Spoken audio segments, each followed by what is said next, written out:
পেহেলগাঁওয়ে গণহত্যার তদন্তের সূত্রে এবার কাশ্মীর থেকে এনআইএর টিম পৌঁছলো জম্মুতে। জম্মুর জেলে বন্দী জঙ্গিদের দুই সহযোগীকে এবার জিজ্ঞাসাবাদ করলো এনআইএ। নিজার আহমেদ ও মুস্তাক হোসেনের বিরুদ্ধে জঙ্গিদের ভারতে ঢুকতে সাহায্য করার অভিযোগ আছে, আর তাদেরকেই এবার জিজ্ঞাসাবাদ এনআইএর। P4 insulated water tanks, kitchen and bath fittings, বিশুদ্ধ জল, সুস্থ জীবন, P4 আজীবন। এনআইএর প্রাথমিক তদন্ত রিপোর্ট এমনিতেই সামনে এসেছে, যেখানে পাক যোগ অর্থাৎ পেহেলগাঁওয়ে হামলার ঘটনায় পাক যোগ আরো স্পষ্ট হয়েছে। আর এবার পেহেলগাঁওয়ে গণহত্যার তদন্তের সূত্রে কাশ্মীর থেকে এনআইএর টিম পৌঁছে গেল জম্মুতে। জম্মুর জেলে বন্দী জঙ্গিদের দুই সহযোগীকে জিজ্ঞাসাবাদ করছে এনআইএ। নিসার আহমেদ ও মুস্তাক হোসেনের বিরুদ্ধে জঙ্গিদের ভারতে ঢুকতে সাহায্য করার অভিযোগ রয়েছে। আরো তথ্য আপনাদের সামনে রাখবো। আমাদের প্রতিনিধি সুকান্ত মুখোপাধ্যায় আমাদের সঙ্গে টেলিফোন লাইনে রয়েছেন। সুকান্ত, এই নিজার আহমেদ ও মুস্তাক হোসেন কারা এরা এবং এদেরকে জিজ্ঞাসাবাদে ঠিক কোন তথ্য হাতে পেতে চাইছে এনআইএর টিম? জম্মুতে এনআইএ টিম ইতিমধ্যে পৌঁছেছে এবং সেখানে কোট বলওয়াল কারাগারে যেখানে বন্দী রয়েছে 2023 সালের একটি ঘটনাতে দুজন সন্ত্রাসবাদী, এবং এই দুজনের নাম হচ্ছে নিসার আহমেদ এবং মুস্তাক হোসেন। এনআইএ সূত্রের খবর যে এরা যে সময় অনুপ্রবেশ করে জম্মু রাজৌরি সেক্টর থেকে ঢুকেছিল, সেই সময় অনুপ্রবেশ করার পরে তারা ধর্মের নামে বা ধর্ম জিজ্ঞাসা করে বেশ কয়েকজনকে কিন্তু হত্যা করে, এবং সেই সময় তারা 5 জন জঙ্গি এপারে এসেছিল, ওই রাজৌরি সেক্টর থেকে অনুপ্রবেশ করেছিল। সেই সময় সেনার সাথে তাদের গুলি বিনিময় হয়, তাদের 3 জন সন্ত্রাসবাদী ঘটনাস্থলে মৃত্যু হলেও এই দুজন আহত অবস্থায় তাদেরকে ধরা হয়, এবং তারপর থেকে তারা কিন্তু এই জেলে বন্দী রয়েছে। এখন প্রশ্ন হচ্ছে যে এনআইএর তরফে কেন তারা জম্মুতে গিয়ে দুজনকে জিজ্ঞাসাবাদ করতে চাইছে। এনআইএ সূত্রের খবর যে 22 তারিখে বাইসারন ভ্যালিতে যে ঘটনা ঘটেছিল সেখানেও কিন্তু একই রকম ভাবে ধর্ম জিজ্ঞাসা করে পর্যটকদেরকে খুন করা হয়। অনেকটা মোডাস অফ অপারেন্ডি বা অনেকটা এই যে প্যাটার্নটা সেটা কিন্তু অনেকটা সেম রয়েছে 2023 সালে রাজৌরির এই দুজন জঙ্গির হত্যাকাণ্ডের সাথে।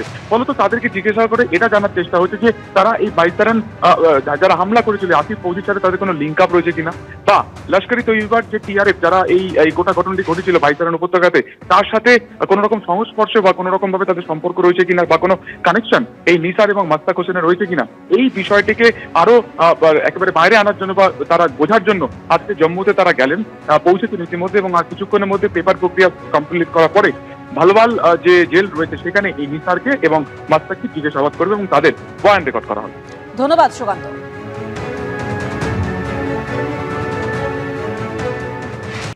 পেহেলগাঁওয়ের বদলার প্রতীক্ষায় দেশবাসী। খুব শিগগিরই কি পাকিস্তানকে প্রত্যাঘাত করতে চলেছে ভারতীয় সেনা? ভারতীয় বায়ুসেনার জন্য উত্তরপ্রদেশে তৈরি নাইট ল্যান্ডিং এয়ার স্ট্রিপ। উত্তরপ্রদেশের শাহজাহানপুরে গঙ্গা এক্সপ্রেসওয়ের ওপর সফল অবতরণ হলো রাফাল মিরাজ জাগুয়ারের। আওয়াজ এখানে, উদ্বেগ আতঙ্ক ভয় ওখানে। ভারতীয় বায়ুসেনার 4 রত্ন রাফাল, জাগুয়ার, মিরাজ, সুখোইয়ের গর্জনে কেঁপে উঠল উত্তরপ্রদেশের আকাশ বাতাস। বারবার বার্তা একটাই, তৈরি সামরিক বাহিনী, জল স্থল আকাশ, প্রস্তুতি শেষ। এবার প্রত্যাঘাতের পালা, জবাব দেওয়ার পালা। গগনভেদী আওয়াজে উড়ে যাচ্ছে রাফাল।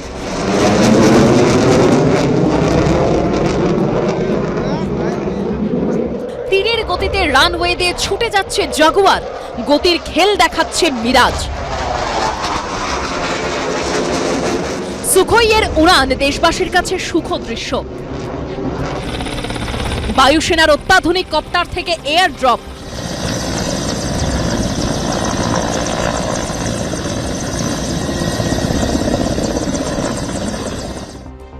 পাক অধিকৃত কাশ্মীর থেকে 719 কিলোমিটার দূরে উত্তরপ্রদেশের রাস্তায় নামল বিমান।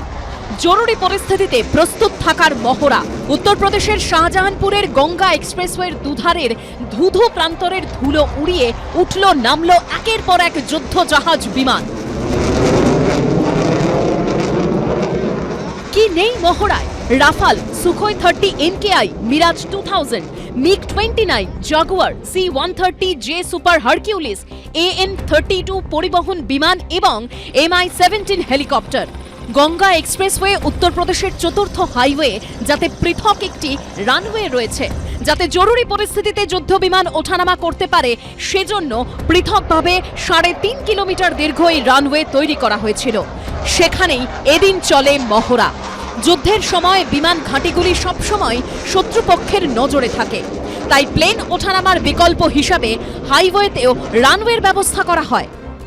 71-এ ওরা তো সবচেয়ে আগে প্রিএমটিভ স্ট্রাইক করলো 6টার সময় সন্ধেবেলা, যখন আমরা দেখলাম পাঠানকোট, আদমপুর, আম্বালা, ভুজ, নাদিয়া এই সমস্ত জায়গায় প্রিএমটিভ অ্যাটাক হলো। প্রিএমটিভ অ্যাটাক করে ওরা জানে যে এয়ারক্রাফটগুলো বেশিরভাগই কংক্রিট পেনের ভেতর থাকে, তাদের তো কিছু করতে পারবে না, কিন্তু রানওয়ে ড্যামেজ করে দিলে অন্তত এক রাতের ধাক্কা চলে যাবে, ওই এক রাতে আর কোনো ফ্লাইং অ্যাক্টিভিটি হবে না। সেই জন্য একটা অল্টারনেটিভ চিন্তা করা হয়েছে। 250টি সিসি ক্যামেরায় মুড়ে ফেলা হয়েছে গোটা রানওয়ে চত্বর। একই ধরনের রানওয়ে রয়েছে আগ্রা লখনৌ এক্সপ্রেসওয়ে, পূর্বাঞ্চল এক্সপ্রেসওয়ে ও বুন্দেলখণ্ড এক্সপ্রেসওয়েতে। পহেলগাঁও কাণ্ড পরবর্তী পরিস্থিতিতে ভারত যে প্রত্যাঘাতের জন্য পুরোপুরি তৈরি, এই ছবি তা আরও একবার জানান দিল। আর এরই মধ্যে সূত্রের খবর, পাক সীমান্তবর্তী এলাকায় রেলকর্মীদের সতর্ক করল ভারতীয় রেল বোর্ড। একই রকম ভাবে সতর্ক করা হয়েছে বাংলাদেশ সীমান্তের কাছে কর্মরত রেল কর্মীদেরও।